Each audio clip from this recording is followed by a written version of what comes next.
Hi. I can only read one chapter because I have to catch my bus at 2:50.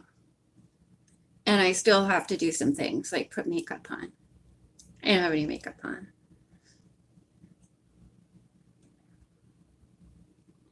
But I thought we could read one chapter. It's blurry, isn't it? Why is it blurry? I don't know. Let's try a filter.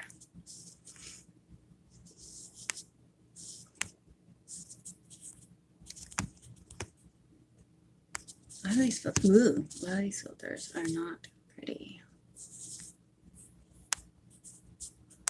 I wish there were more black and white ones.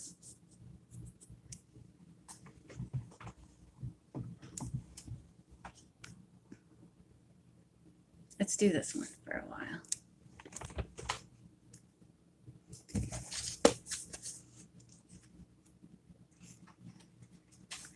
We are going to start chapter 7. Oh, right. The girls are swimming across the moat and they heard a ghostly sound. Oh, okay, I like this.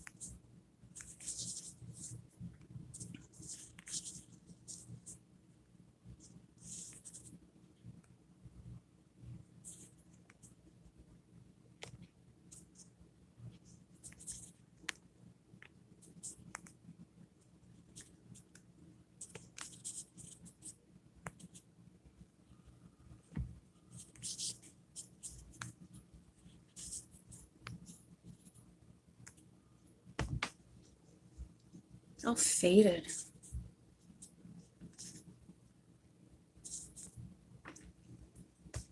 Who's there? Is anyone there?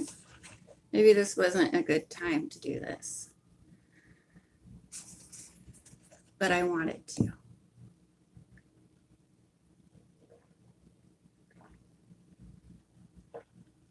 I'll just start reading and someone will show up. Chapter 7, The Reckless Pilot. The ominous warning was not repeated. Nancy and George had stopped dead in their tracks. They could see no one.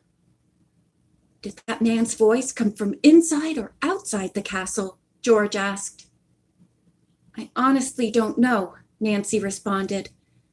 If we go carefully, do you mind investigating the inside? I'm game, said George. But why didn't we bring flashlights? The two girls entered an arched doorway which led to the cellar of the stone castle. Ahead of them was a long corridor with rooms opening off each side. Cobwebs festooned the place. Nancy suggested that George keep looking back and into the rooms on the left. She herself would gaze ahead and glance into the openings on the right.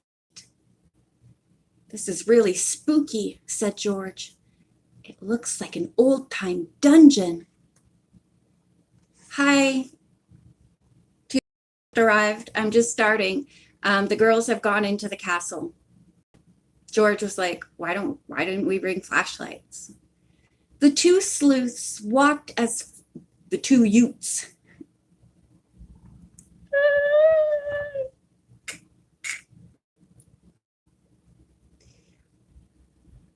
My cousin Vinny? Yeah, you know what I mean. The two sleuths walked as far as there was light to see, but the corridor grew increasingly dimmer as they penetrated into the interior. Most of the rooms had no windows. Others had small barred openings high on the outer sides.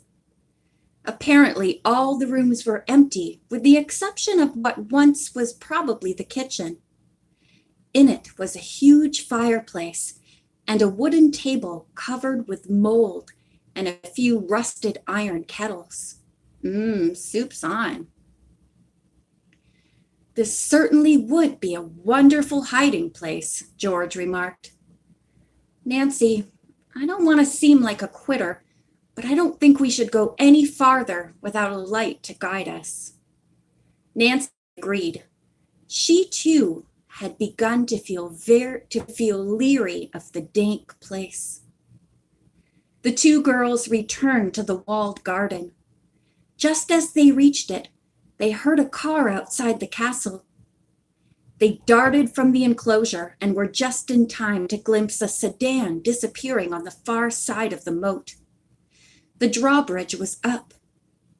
Had it been down, and had the car gone across it while they were in the cellar? Or had the automobile merely come as far as the moat and turned around? That car looks like the one Mr. Seaman went off in that. Sorry. That car looks like the one Mr. Seaman went off in that night I followed him, George exclaimed. And the glimpse I had of the driver. Well, he could be Mr. Seaman himself. Maybe he gave that warning cry, said Nancy. She suggested that the girls walk around to the front of the castle and try to determine whether or not the car had been parked by the wall. The girls hurried forward, and in a few moments Nancy said excitedly, "Look at these tire prints, George. They're a real clue to the car that was here." She pointed to the narrow dirt roadway which ran in front of the wall. The tread marks were very distinct. 3 of them were exactly alike. Their tires had parallel lines on them. "But look at this rear right one," Nancy said. "The tire marks are diamond-shaped." George grinned. "I suppose our next job will be to walk up and down the streets of Deep River and find the car." "All right," said Nancy. "Tease me all you like, but I think that would be an excellent idea." She proposed that while the girls were there, they try to find out how the drawbridge worked. The great paneled doorway which it formed was tight in place. "But how are we going to get behind that wall to find out how the bridge works?" George queried. "Maybe I could squeeze through that little opening up there," Nancy said, pointing. 10 feet above them in the sheer rock wall was a rectangular hole through which an ancient cannon was supposed to protrude. Nancy stood on George's shoulders and looked through. Inside, a great courtyard surrounded the castle. The front of the castle was only a sheer wall, but the other 3 sides had wide stone porticos from which rooms and corridors opened. The drawbridge, which was in the front wall, Nancy noted, was manipulated by 2 heavy chains. Someone had to be inside the castle wall to pull them down or release them. The young sleuth found that she could wriggle through the opening and knew she could drop to the other side. Did she dare? "I'm going to try it," Nancy determined. Oh, Nancy, she's so brave. Nancy's so brave. She disappeared while George held her breath. If something happened to Nancy, how could she ever help her? Suddenly, she heard the chain began to rasp, and the drawbridge slowly lowered. In a few seconds, George was relieved to see Nancy on the other side, unharmed. With a deep sigh, she said, "You found how to work the bridge. Wonderful! The question is, can we get across before somebody pulls it up again?" Nancy speculated. The 2 girls sped across the bridge as if a tidal wave were about to overtake them. They reached the other side without anything happening. "Now let's walk back along the road and see if there's any truth to my theory," said George. "That when a person goes over a certain section of road while the bridge is down, it automatically lifts up." "Wait," Nancy called. "Just in case you're right and we want to come here again without swimming across the moat, why don't we try to fasten this end of the bridge down?" That's a good idea, George agreed. Suppose I pile up some rocks while you go to the car and see if you can find any wire. By the time Nancy returned, George had lugged several heavy rocks and placed them on either side of the end of the drawbridge. That's great, said Nancy. I found this wire. Do you suppose we can attach it? There are some posts in the ground with iron hooks on the end of each one, George replied. I'll bet they were used for this very purpose.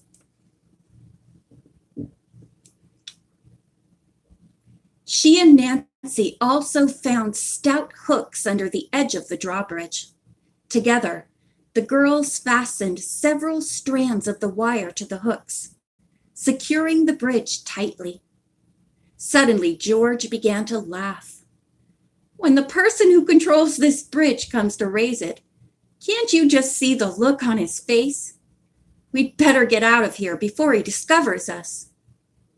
He may have seen us already, said Nancy. The girls hurried off to the car. They had just started to drive away when Nancy's conscience began to bother her. You know, George, you and I have been tampering with private property. We could get into trouble over this. Don't be silly, George scoffed. If we can solve a mystery and catch some crooks, even the police would praise us for finding a way to trap them. Aren't you assuming a lot? Nancy asked. We don't know if there are any crooks at the castle. That person who warned us away may just be queer. All the same, I'll bet the owner doesn't know he's staying there and would thank us for finding it out. George defended herself. And how about Mr. Seaman's being here? He's wanting to give you something and the Moonstone sent to you. Maybe all these have some connection with Moonstone Castle. Nancy nodded. Could be. She said she would leave the bridge wired down, hoping no one would raise it. If your hunch about the castle being used as a secret headquarters is right, then we should get help and really investigate the place. You mean the police? George asked. I was just thinking, Nancy replied, that instead of contacting the police, we might try to get Ned and Bert and Dave to go with us. Bert Eddleton and Dave Evans were college friends of Ned, now camp counselors at Sylvan Lake near River Heights. Dave dated Bess, and Bert enjoyed taking George to parties. Great, said George. And if the bridge is up and we can't get to the castle by car, we'll rent a boat. How big is the moat? It's like yay long and they're going to rent a boat? Okay. Like a little tiny raft or something, I assume. Because it's like this wide. It's a moat, not a lake. I'm just checking the time. Okay, I'm good. When Bess heard the story of the girls' adventure and Nancy's suggestion, she smiled but said, You certainly took a chance, Nancy. I'm glad you didn't go any farther. As for asking the boys to go sleuthing with us, I'm all for it. A lot more fun than taking the police. Nancy put in a call to Ned, who was delighted to hear from her. I haven't had a letter in ages, he complained. This is even better. Quickly, Nancy told of her idea and said that Bess and George were keen about it. Can you come? Well, speaking for myself, try to keep me away, Ned replied. Hold the phone and I'll ask Bert and Dave. We all have a weekend off coming. He came back in a few minutes and said that the boys had accepted the invitation with alacrity, and the enthusiasm, I think it means. And the three would arrive at Longview late the following afternoon. Bess, when told of the arrangements, said, her dimples showing, "It's a good thing Alan is leaving tomorrow. I hate complications." She insisted that the other girls meet Alan, so they walked over to the swimming pool where she had left him a short time before. She introduced Alan, a tanned, good-looking boy. After a few moments' conversation, he said, "I'd like to invite all you girls to a picnic this evening. It's my grandmother's birthday. She lives here in Deep River. That's why my family came up. There are so many of us we can't stay at our house. On grandmother's birthday, the whole family gathers to celebrate it." Alan explained that the outdoor picnic was to be held at his grandmother's house and gave the girls the address. "Tonight's the big night," he said. "Will you three come and help us pay homage?" Corny. At first, the girls demurred, saying that they were total strangers to Mrs. Ryder, but Alan was insistent. "The more people who come, the better she likes it. Half the town will be there." Finally, the girls accepted. Nancy said she would drive her own car, so the girls would be free to leave without taking Alan away from the celebration. "But I would like to come for Bess," he said, and she quickly accepted. All the girls went swimming, then dressed for the picnic. When they were ready to leave, Nancy said, "Bess, we'll follow you and Alan since we don't know the way." When Alan arrived, they all went over to the parking lot. Nancy had left the convertible near a planting of rhododendron bushes, but to her surprise, it was not there. She glanced at all the automobiles in the parking area. Hers was not among them. "My car's gone," she cried out. "What? Why, Nancy, you left it right here not 2 hours ago," George exclaimed. "Someone has stolen it," Bess said fearfully. Nancy hurried back inside the motel and phoned police headquarters. She gave a description of the car and the license number to the sergeant on duty. He said he would send out a radio alarm at once. "And will you do something else for me?" Nancy asked. "I'd like to know who the owner is of the car following license number." She gave the one George had seen on the sedan in which Mr. Seaman had driven off. Alan said he felt very sorry for Nancy and would like to help. "We're early for the picnic. Suppose I drive you around town to see if we can spot your car. Maybe it wasn't really stolen, just borrowed." "I don't think so," said Nancy. "I didn't leave the keys in the ignition, and only a car thief would have taken it." Although the young people rode all over Deep River, they failed to find any trace of the missing convertible. When they finally stopped at police headquarters, Nancy was told that there was no report yet on her car.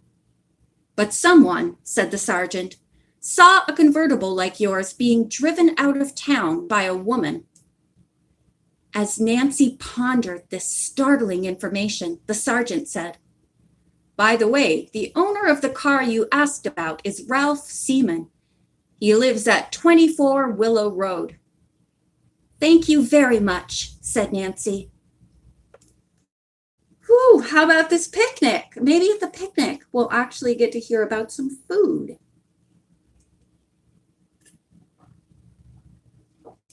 I would enjoy that.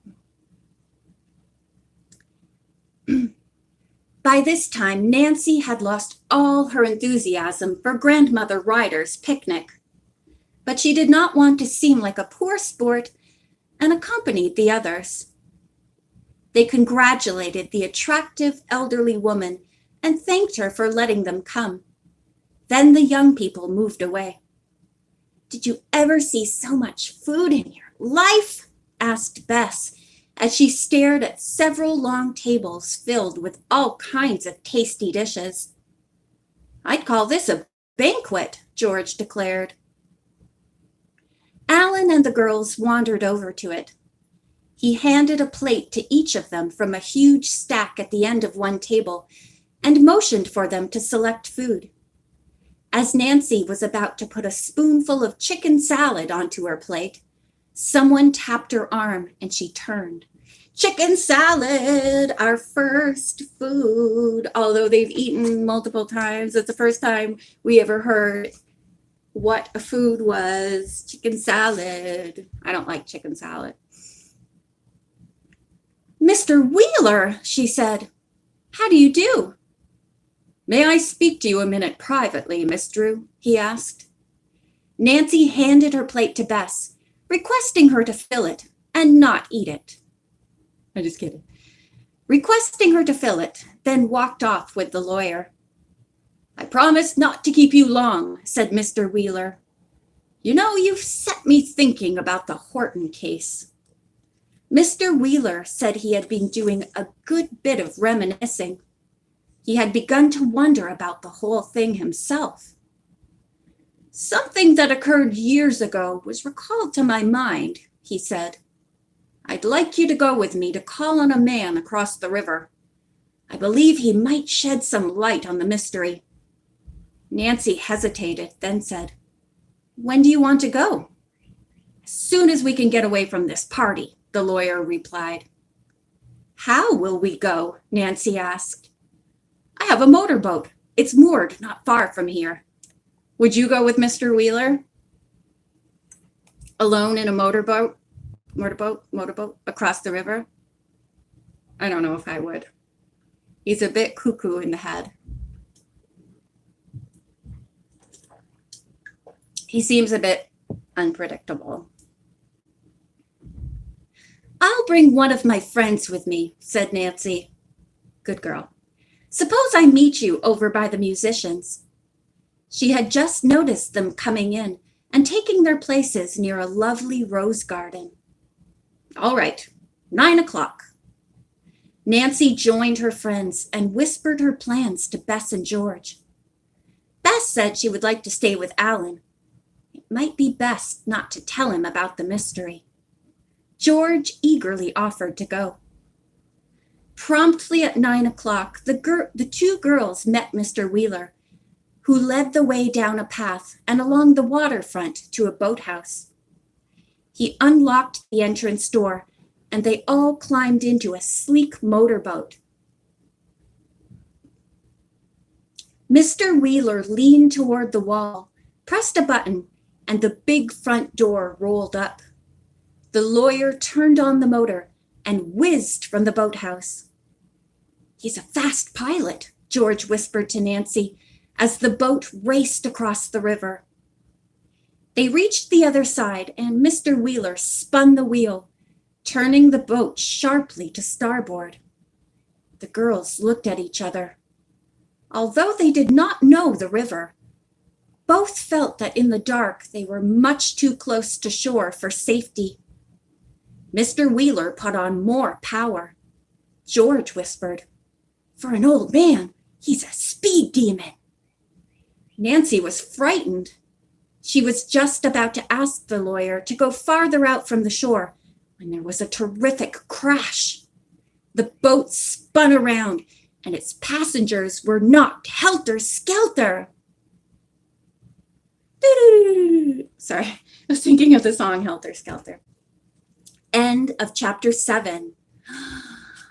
Oh my goodness. Mr. Wheeler is, I told you he was unpredictable. Oh, Mr. Wheeler. I'm going to put my makeup on. Makeup tutorial. I'm just kidding. It's not a tutorial. It's not a tutorial. I just feel like putting my makeup on. I might as well do it while I'm on here. So, what did everyone think of that? I don't think I have my chat turned on, and there's 2 people in here. Anyone in here? What do you think about Mr. Wheeler?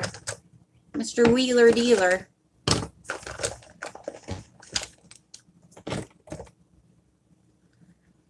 I'm going to do this in here. Oh, I don't know if I can do this. Wait, I better take a mirror. I'm going to take a mirror. Wait, I have a mirror. I have a mirror. I don't wear a lot of makeup. Sometimes it's fun to put on a ton of makeup, though. Don't you think?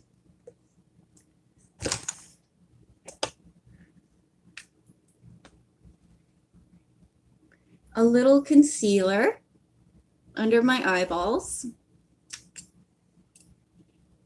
Who's here? Say hi. I gotta cut my nails and repaint them. Oh, I don't know how people do this and not get it in their eyeballs.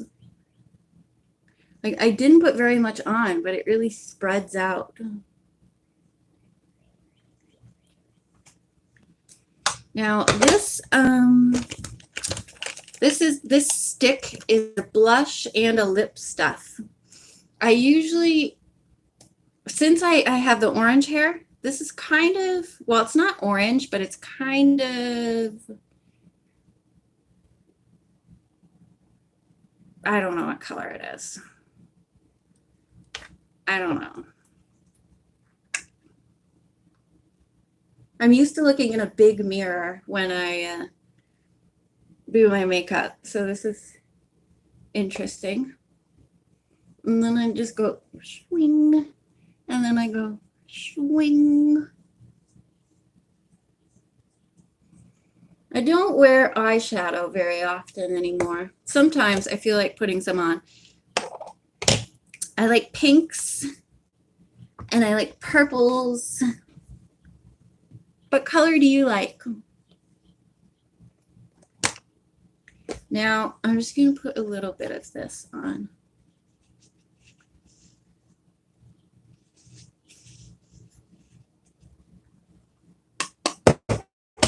Now I will curl my eyelashes.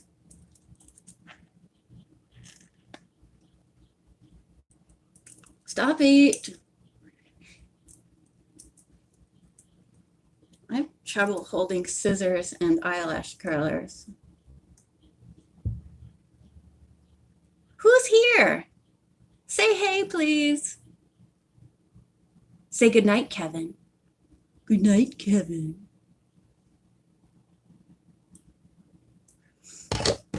Then I put on my mascara.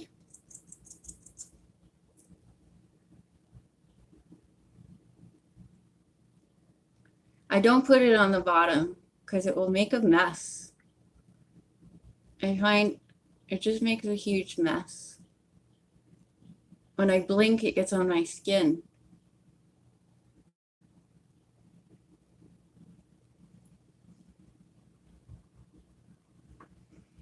I've washed out. I think it's because it's from the window. That's why it's so washed out looking. I have to get my bus at 2:50. Is it 2:50 yet? I don't think so. I see the difference. All this crap. Oh, man. I just made a little chunk in my powder.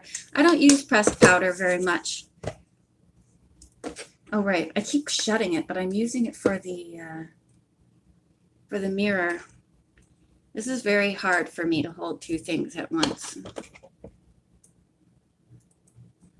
This is not easy.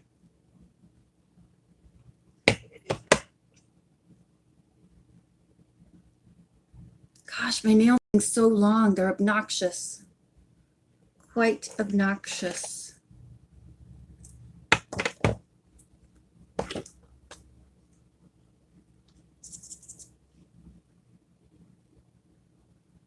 Move it, Bangs.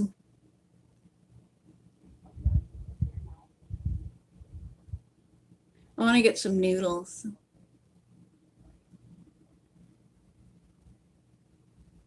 Should I get some noodles? I'm a big noodle nut. I'm a noodle nut. There, I think that'll do. And then I'll put this back here. I'm going to put a little smoosh of this on just for fun to be pinker. It's a blush. Just to be very pink.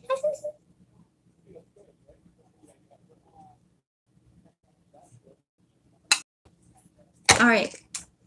And that, as they say, was that. Now I have to get ready. I have to leave and go to the clinic.